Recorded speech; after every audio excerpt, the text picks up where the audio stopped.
Another weird one. That's the list, guys. That's the whole thing. It's really good and weird, and sometimes disturbing. Unlike anything I've ever read before, this is a weird one. Go a little crazy? What am I reading? Most of them are pretty scary. No, this is just too weird. I just can't.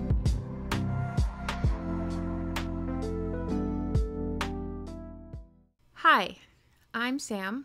There's quite literally no one asking me to do this, but I thought it would be fun to recommend some weird and disturbing literary fiction recommendations. When I was putting this list together for this video, I ended up having a pretty long list, so what I've decided to do is split it up into multiple videos. So this first video will have 8 recommendations, and then I think the subsequent videos should have like 8 to 10 recommendations as well. So these are in no particular order, but the first book that I want to talk about is In Praise of the Stepmother by Mario Vargas Llosa, and this is translated by Helen Lane. This rocked my world. I went into this kind of not really with a lot of expectations. I just knew it was like a really beloved classic, and I knew it was going to be kind of gnarly because it deals with themes of very inappropriate sexual relationships. So this is about a married couple, Rigoberto and Lucrezia, and Lucrezia is the stepmom to the son Alfonso. Lucrezia and Alfonso start a sexual relationship, so right off the bat, it's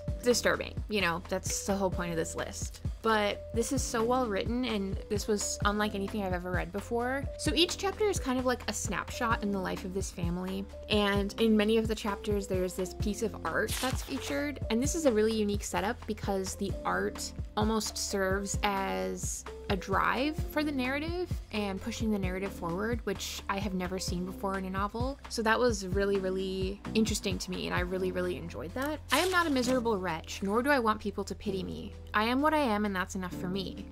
Knowing that others are worse off is a great consolation, of course. It is possible that God exists, but at this point in history, with everything that has happened to us, does it matter that the world might have been better than it is?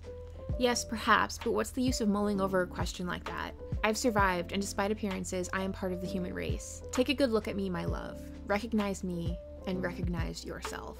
Definitely dealing with the concept of good and evil, innocence, morality, what's sort of like an acceptable sin, and the demonization of sexuality. So this is definitely disturbing, but it's also written in a way that's so absurd and very much pushing it so much that it almost does become funny at times. And I really, really liked this, and I think you should read it. Okay, next is Walking Practice by Dol Ki Min, and this was translated by Victoria Caudill. I feel like this one is really criminally under-discussed in the literary fiction world. This is speculative literary fiction, wherein we're following this alien who has crash-landed onto Earth and has had to survive here all alone. And a large part of that survival is contingent on the alien changing their body and gender and appearance to suit the desires of their prey. So what they do is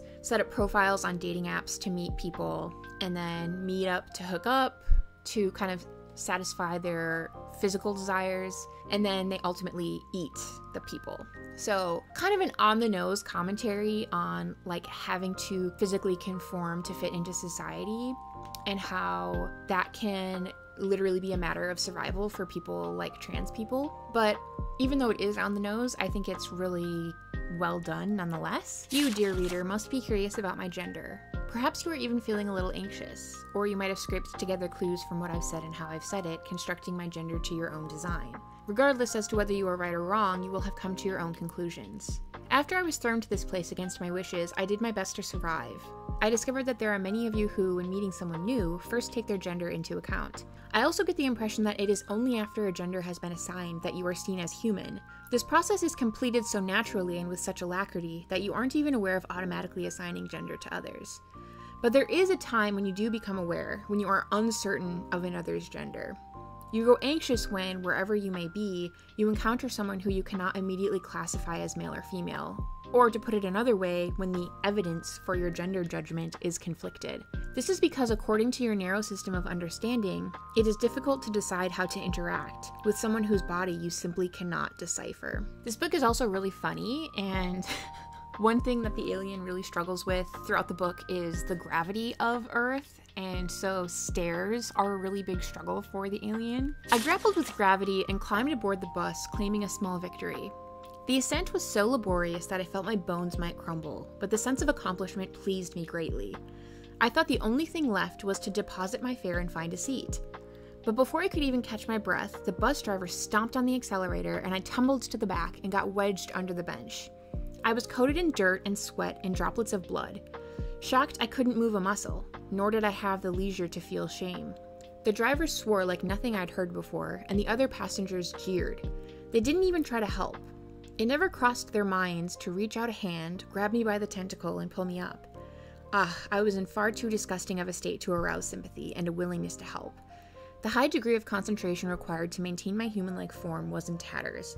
My eyeballs drifted in opposite directions, my arms and legs contorted, and my abdomen swelled up like a balloon. They must have been thinking, if only you were just a little less repulsive, I would step forward and lend a hand. The screen doors slide open.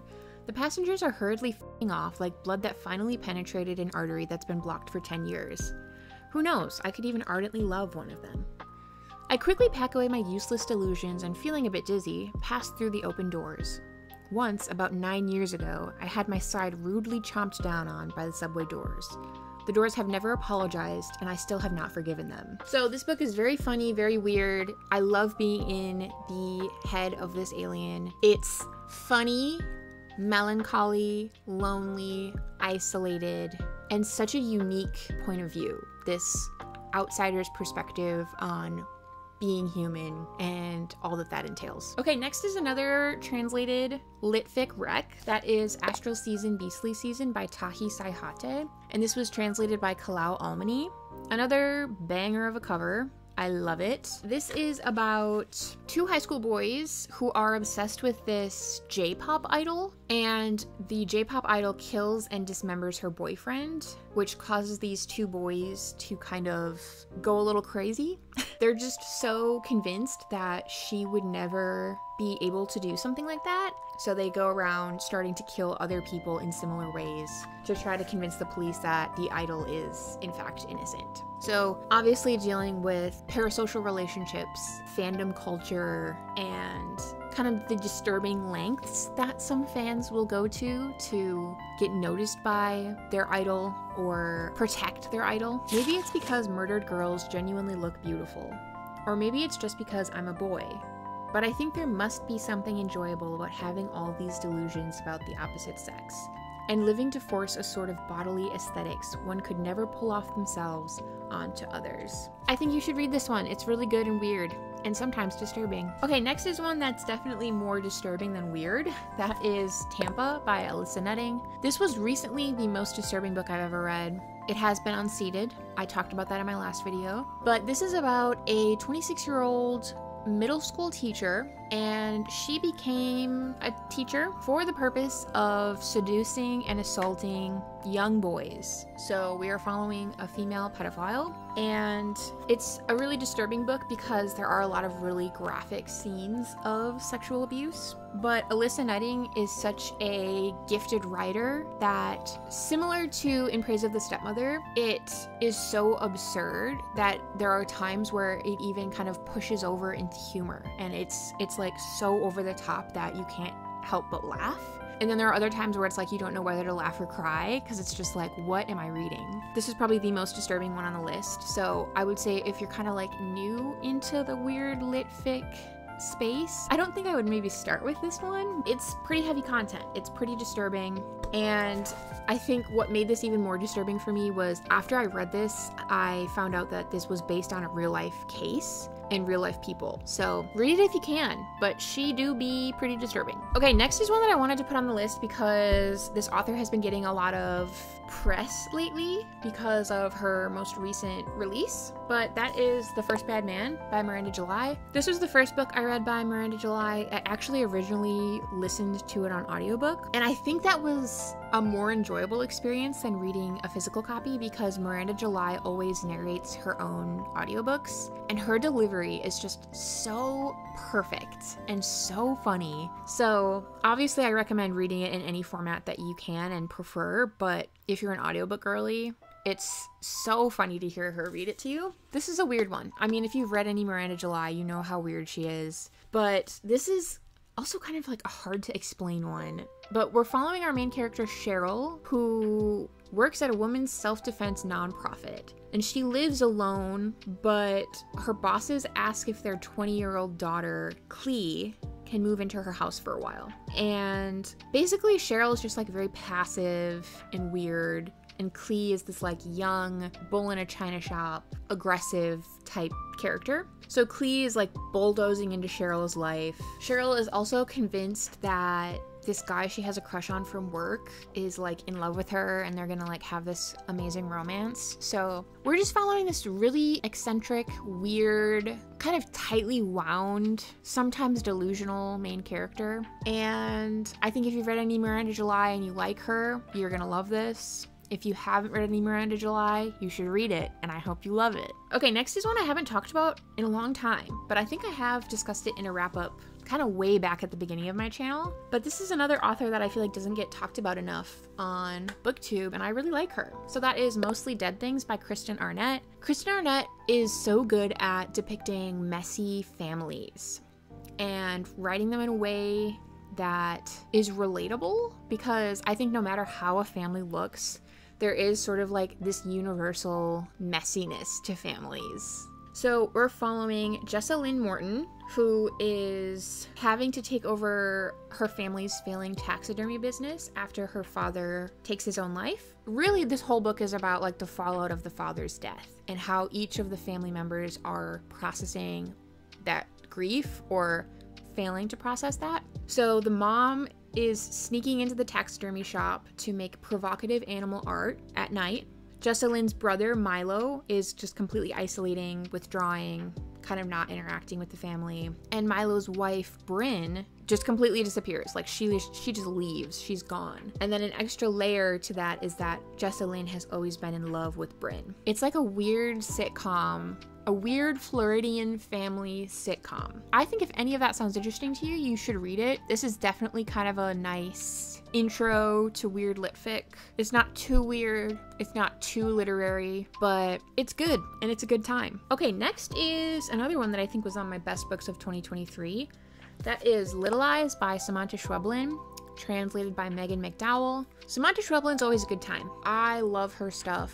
I think she is a great author. This is another kind of speculative fiction book wherein there are these new devices called Kentucky, which are like kind of like Alexas, but if an Alexa were like a stuffed animal robot thing that was able to sort of like move around your house. And for every Kentucky there's a connection code.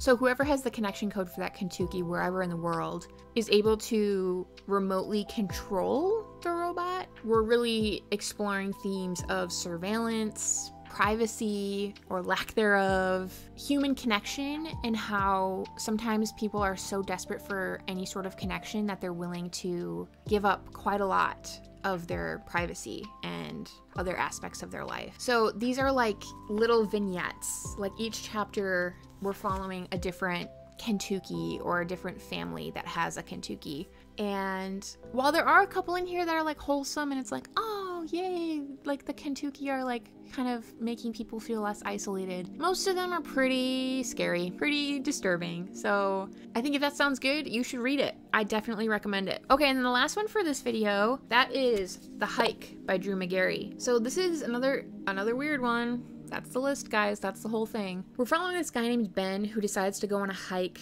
while he's at like this work thing at a hotel. And basically the hike turns into this like Alice in Wonderland type adventure where he gets stuck in this fantastical world that's often dangerous and weird and funny and surreal. So it says it's like a more cynical version of the Phantom Tollbooth mixed with a game of Dungeons and Dragons. And I feel like that's an apt description. His only companion in the car was the disembodied female GPS voice coming from his phone.